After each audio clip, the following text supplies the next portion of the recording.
下鐵碰着她，好比心中女神進入夢。地下鐵再遇她，沉默對望車廂中。地下鐵邂逅她，車廂中的暢談最受用。地下鐵裏面每日相見，愉快心裏送。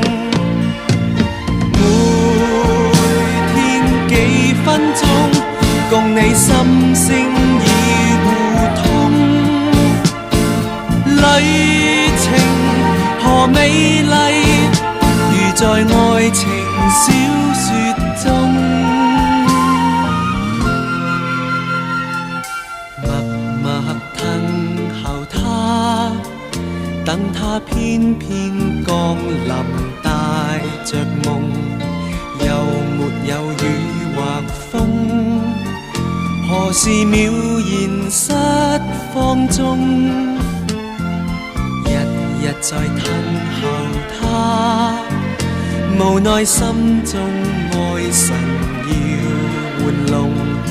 地下鐵約會似